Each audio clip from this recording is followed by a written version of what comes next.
Welcome back, everybody. It's the AnythingOU Podcast on the Chris and Drew Show. We have a really special guest for you guys today, an OU radio crew member, PA announcer, and a spotter for T-Row, Mr. Andrew Shepard. But before we get in the video, we got to tell you a little bit about our sponsor. If you want to pick up one of these awesome shirts right here, you can do so at the link in the description at hornsdownshop.com. And all the links will be in the description. If you want to pick up some of the t-shirts that are popping up on the screen right now, we would really appreciate it. And yeah, I'm your host, Christian Williams. I've got my co-host, Drew England. And Drew, let's get into it. Let's go. Give us a little background, Andrew, of where you're from, where you grew up, where did you go to high school, and then, college life. Yeah. Thanks for having me on, guys. I appreciate it. Glad to be here. For me, I grew up in Broken Arrow, Oklahoma, in Tulsa area. I went to BA High School, played football there, and still have a family that still lives there in Broken Arrow as well. So yeah, I've enjoyed the game of football for quite a while, and so I ended up going to Mid-America Christian University in Oklahoma City. I thought I was going to be a basketball player, and then realized, being at 5'8", and not that tall and whatnot, you realize your place quick. So I played golf there at Mid-America Christian, got my degree, and then I've been living in the Oklahoma City area, Oklahoma City, Norman area, ever since. So yeah, I graduated BA in 06 and got my degree in 2010. So yeah, that's sort of where I grew up and where I am now, and everything. I grew up, I was born at Tinker Air Force Base, and I grew up as a kid as an OU fan. And probably when I was about 6 or something like that, I have a lot of family in Wichita, and they have a lot of them that went to Kansas State. And so they took me away and made me a Wildcat.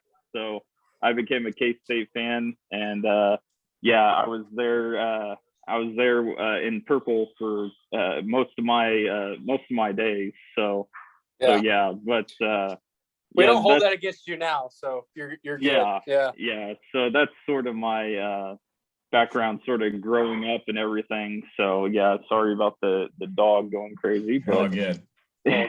All good. So I got to ask, you mentioned that you were a purple guy, Kansas State, and this past few years in football, excluding this most recent one, were you happy that they beat Oklahoma? Well, I mean, being as a fan, I was, being a K-State guy for a long time. I used to go to camps in Manhattan, like football camps during my high school days.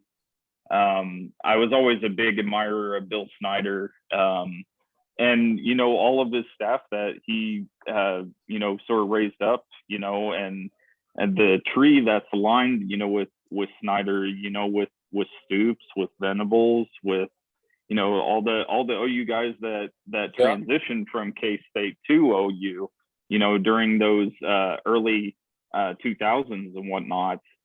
So very familiar. And so yeah, as far as those go, I was happy, at the time, but with the opportunity that came about, I'm happy to be a part of the OU family now. So yeah. Nice. Yeah, good to hear. So how did you talked about you're happy to be a part of the OU family now. How did you get your start as a PA announcer, more specifically an Oklahoma Sooner sports announcer? Yeah, as far as PA goes, whenever I was at Mid-America Christian, my roommate at the time was the PA announcer for men's and women's basketball. And with what I had mentioned just about my time at Mid-America, like thinking I was going to be a basketball player, I was like, what could I do now, to maybe, help, in basketball some way. And I was like, I'm going to try to be the PA. So I took over for my roommate. He was a senior when I was a freshman. And so I started there, and I never left.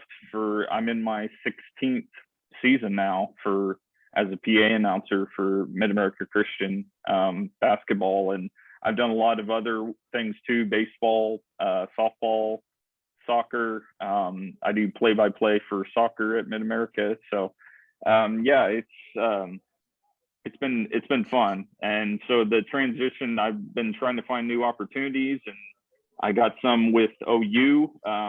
Starting out was with baseball back when Pete Hughes was the coach. You had Sheldon Noisy and a lot of other ones that I can remember. And I was just sort of a temporary one, just filling in, but it was a great opportunity for me. And then over time, I did PA for a bunch of other sports like volleyball, soccer, and then baseball, sort of on the regular, being a temporary PA. So yeah. Was that something growing up that you saw yourself doing, as far as just being an announcer and everything that you're doing now? Yeah. Well, I didn't think so, because I'm fairly, like, I'm not really a person to do much in public speaking. You know, if I'm talking in front of a crowd or whatnot on a certain subject or something like that, I mean, I'm not the best. But if you put me with something that has like a script that I can read, you know, for particular things, and then learn how games work, you know, like in basketball and baseball and all that, and how learning from other guys who do PA, that's sort of what I try to do, is just learn from other people who've had experience doing it. And so, yeah, that's what I would say there. Yeah, so a lot of people don't know this too. I mean, some of us do that are on the Twitter Spaces and stuff like that. But you're also a man of many hats as well, not just PA, but you are the spotter for T-Row and the boys in the box for football. What's it like, you know, being up there, being involved, and being on that side of the you know, the table that a lot of us don't get to see? I know we've talked before and stuff like that, but you know, being able to hear Toby call a game and things like that, being a huge part of, you know, the role that you play is, you know, a lot of people don't understand how tough that is to spot numbers and people and players that are going on and off the field. But talk about what that's like. Yeah. I love to tell sort of my story about when I first got started, or how I got started as being a spotter. And people, when you say, you know, I'm a spotter or whatnot, people, the first thing are like, what's a spotter? like people don't normally know exactly what a spotter is. But so for me, my story and how I got spotting experience, I ran a pitch tracking system for the Oklahoma City Dodgers. It was called Pitch FX. And if you know the K-Zone technology for Major League Baseball teams, well, all the minor league teams ran it. And so I've been doing that for 6-7 years. And so I got started early when the Dodgers came to Oklahoma City, or transitioned to the Dodgers. And one of the years that I was just going to a normal game. I was in the press box, and all of a sudden I start seeing some like kids come in. I'm like group of like 15 to 20 kids, and I'm like, what's going on exactly? Like I didn't know like why they were coming in. Well, Oklahoma State runs a sports media camp during the summertime with their play-by-play guy, Dave Hunsiger. And so I got to meet him, and I just sort of asked him, what's your experience like, you know, in the booth calling football games and everything like that, because I was certainly interested. And he told me, he has a spotter next to him that helps him a lot and everything. So I was sort of interested in that, what he had told me there. And he was like, well, let me I told him I would love to go to a game and just sit in the booth and just see, how things work out, during the game and how you and your spotter work.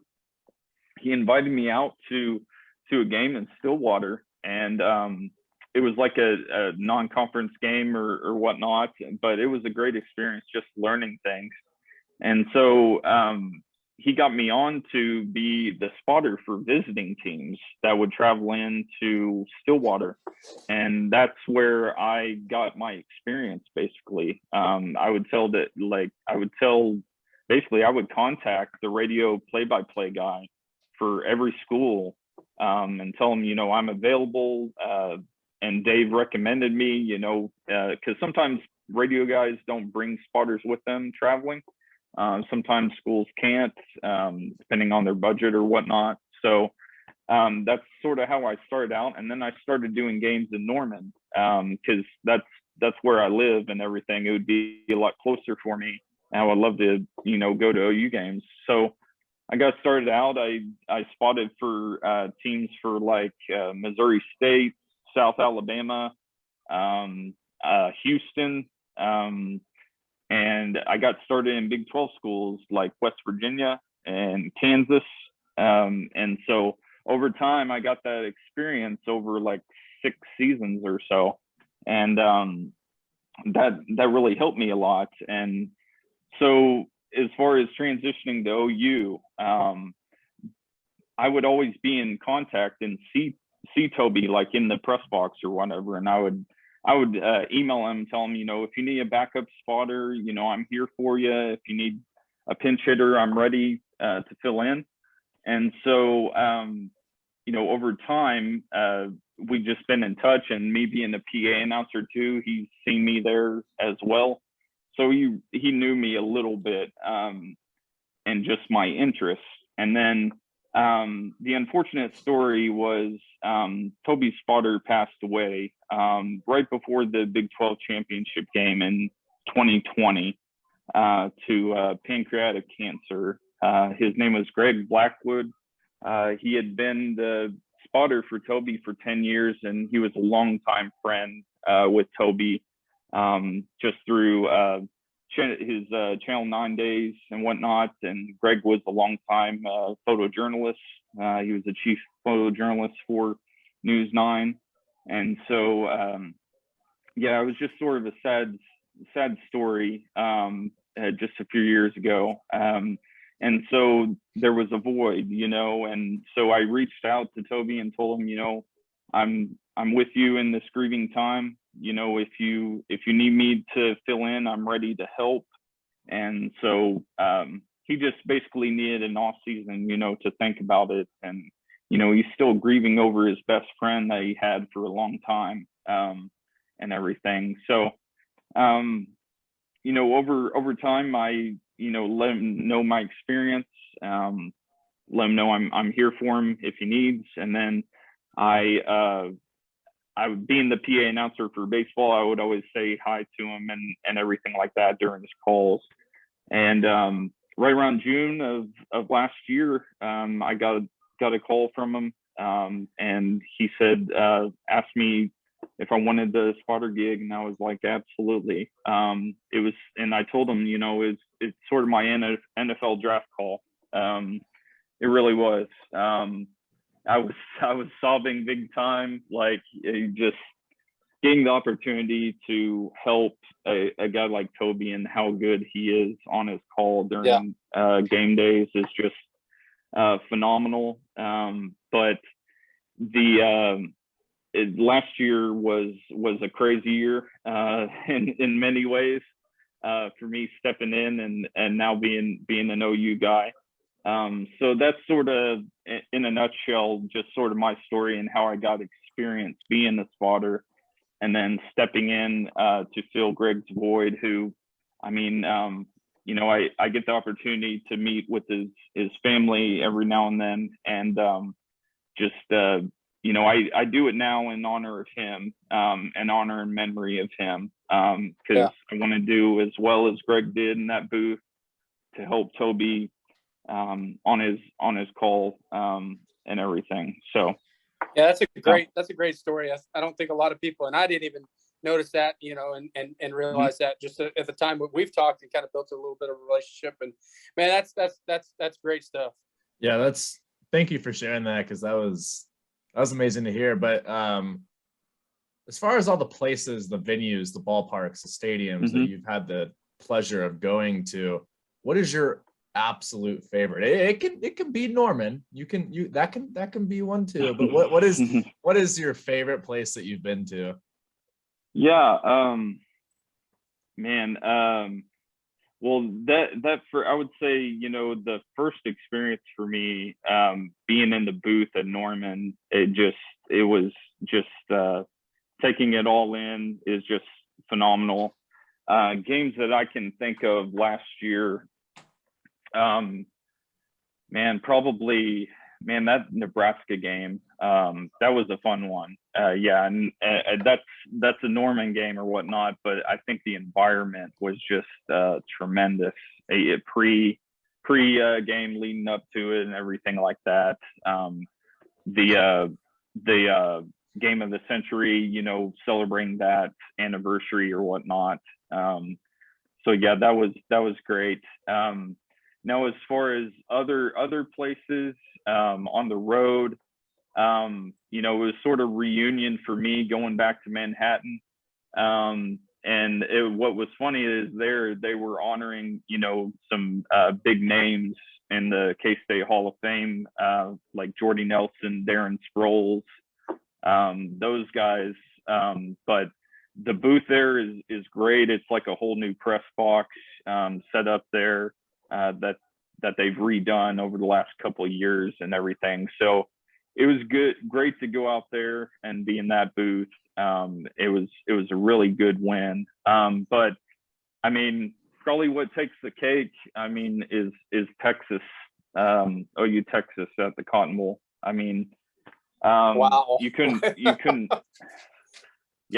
write anything like that. Yeah, exactly. Horns down there. That was because I remember that I was on the golf course and we were finishing up a tournament that morning, and I had, for me, I'm a serious golfer, and I'll go out and I had the game listening on the radio, obviously T-Row and those guys, and I was listening and I'm like, man, this is not good. And so I shut it off, and I never do that. I shut it off. I'm like, we'll be done by the halftime. I can get into the clubhouse, watch the game. And boy, I was glad I did, because I got in there. And I live in Northwest Arkansas, so I was getting ripped by Hog fans, all like the guys I was around. He's like, you're going to let Texas, because they had just beat Texas, a couple weeks before. Yep. And dude, they were giving it to me. And I was like, hey, game's not over yet. We'll see if we got a little Sooner magic in us. And sure enough, down 28-7. Here we come. I don't want to talk about my memories of that game, because they're very bits and pieces. But yeah, that was a great game. So that was a great Saturday for me. So yeah. And being like the experience, that was the first time like being at the Cotton Bowl, and at the state fair, and everything, and just you watch it all the time. You watch the OU Texas, and the fair is right there, and everything. But just getting the smells and the sights and everything like that, it was a tremendous experience for me. Yeah. That's what I tell everybody. That's what I tell everybody that asks me about as a Sooner fan, of like, what's it like? Because I've been, I got a ticket right here. It's most recent time I went was when Jalen Hurts was playing for us. But yeah, it's like the Grand Canyon. Pictures don't do justice, and the broadcast doesn't do, like, you just have to go. And so it's a great game. Yeah. So it's like, speaking of like road trips and different ballparks and stuff like that, what's your favorite like road trip story with the OU radio guys? Oh man, you know what? Probably our craziest moment that I can remember was on our way up to Manhattan. Yeah, I think it was for the K-State game. It was me and our engineer Drake Dykin and Chris Plank. We were in the car heading up. We were ahead of Toby and Stats Kelly, our statistician. and we were ahead of them, and we got on this highway to Manhattan, and there was like a big backup, and we were like wondering why, and it was taking forever. And so we eventually had to detour off this highway and go onto this, podunk road, and like traffic from the north and the south were doing the same thing. Like they were detouring and we were going off this beaten path, and it just took forever. It felt like, but you had like semis like trying to go on this narrow dirt road or gravel road and everything like that, and we eventually got past it all, but it was like there was like a big wreck or something like that on the way. That's probably something that I can remember as the K-State one. A lot of times when we went down to to Waco, I can remember first time they go to a Czech shop that has all these awesome pastries and everything like that. Was it called Slovachiks? Yeah, something like that. I think it's called the Czech shop, actually. Yeah, it's in West. In Great West place. Texas. Yeah, that's right. I'm from Waco. Oh, nice. So yeah, that was my first experience enjoying that. So that was pretty fun. That was a good memory. Right there, waiting in line for a good pastry. So yeah, those are ones that I can think of this past season. Real quick, we're not sponsored by them, but definitely listen to Mr. Shepard here, because we'll make a plug for them. So Drew, yeah. I mean, hey, I'm down. Hey, if y'all two are saying it, I'm gonna gotta give credit where credit's due, and they are. Hey, I'm all about some food. I'm not gonna pass up. I got plenty of table muscle, so Yeah, there you go. Yeah. So, what is your favorite all-time moment, either as a spotter or a PA announcer? It can be for Sooner sports specifically, because my favorite moment of all time was when we were in Waco. I was at the game when Jalen Hurts came back. So I'm curious to see what your thoughts are as your all-time favorite moment. Yeah, well, I mean, for me, being a part of the OU family this last year and being on the radio crew and stuff, I think that's a toughie. I can think of the Marvin Mims catch, that moment right there, just eyeing in on the binoculars on that catch, was just great, and just join the atmosphere, of the turnaround that happened. Yeah. Initially, when you were looking through the binoculars or whatever it was, did you think it was a catch from your guys' vantage point? I did, because I saw him get a foot down, and I tried to identify, the foot being on the paint or not. And I knew it was close, and then you see the replay and everything, and it's just, just phenomenal right there.